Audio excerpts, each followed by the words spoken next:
José e Maria eram judeus e seguiam os costumes de sua nação. Quando Jesus tinha 6 semanas de idade, foi apresentado ao Senhor, no Templo de Jerusalém.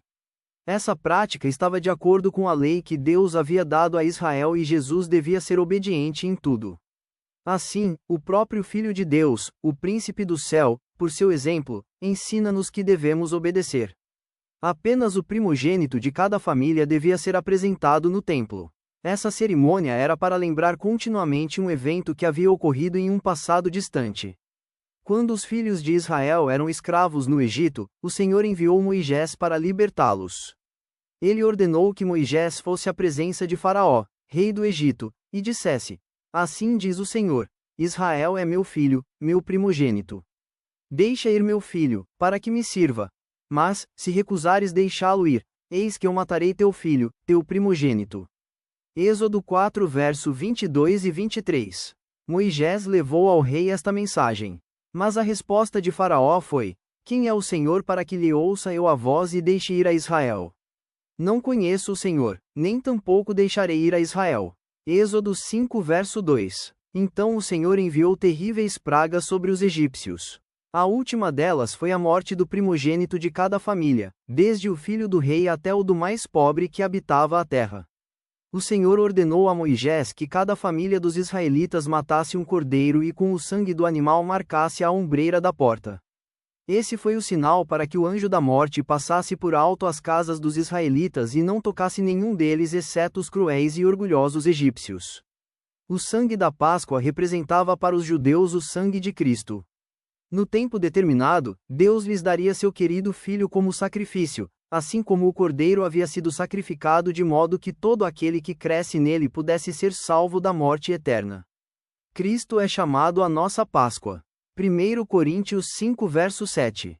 Somos redimidos por seu sangue, através da fé.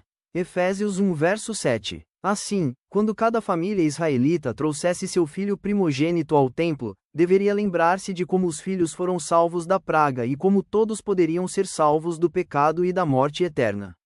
A criança, ao ser apresentada no templo, era tomada nos braços e erguida diante do altar.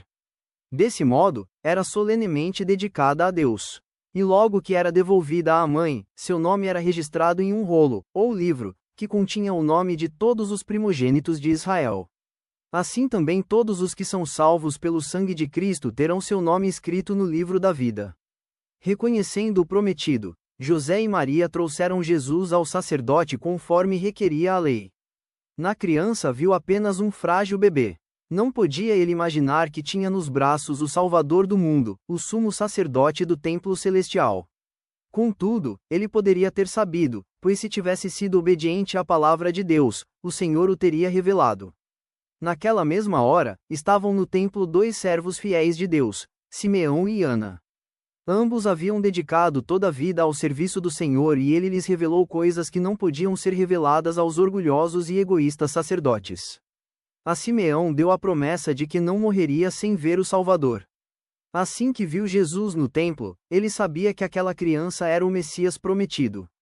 Uma luz suave e divina iluminava o rosto de Jesus e Simeão, tomando-o nos braços, louvou a Deus dizendo: Agora, Senhor, podes despedir em paz o teu servo, segundo a tua palavra, porque os meus olhos já viram a tua salvação, a qual preparaste diante de todos os povos, luz para revelação aos gentios, e para a glória do teu povo de Israel. Lucas 2 versos 29 a 32. Ana, uma profetisa, chegando naquela hora, dava graças a Deus e falava a respeito do menino a todos os que esperavam a redenção de Jerusalém. Lucas 2 verso 38. É desse modo que Deus escolhe pessoas humildes para serem suas testemunhas. Com frequência, aqueles a quem o mundo honra são passados por alto. Muitos são como os líderes e sacerdotes judeus. Muitos há que estão prontos para servir e honrar a si mesmos, mas poucos se preocupam em honrar e servir a Deus. Por isso ele não pode escolhê-los para contar aos outros sobre seu amor e misericórdia. O príncipe da paz, Maria, mãe de Jesus, meditava em silêncio a respeito da importante profecia de Simeão. Ao olhar o menino em seus braços, lembrou-se do que os pastores de Belém haviam dito e seu coração transbordou de gratidão e viva esperança. As palavras de Simeão trouxeram-lhe à lembrança a profecia de Isaías. Sabia que aquelas maravilhosas palavras referiam-se a Jesus. O povo que andava em trevas viu grande luz, e aos que viviam na região da sombra da morte, lhes resplandeceu a luz. Isaías 9 verso 2. Porque um menino nos nasceu, um filho se nos deu, o governo está sobre os seus ombros, e o seu nome será Maravilhoso Conselheiro, Deus Forte, Pai da Eternidade, Príncipe da Paz. Isaías 9 verso 6. Se inscreva no canal, ative as notificações, assista os vídeos, curta, comente e compartilhe. Obrigado. A palavra de Deus é luz para o meu caminho.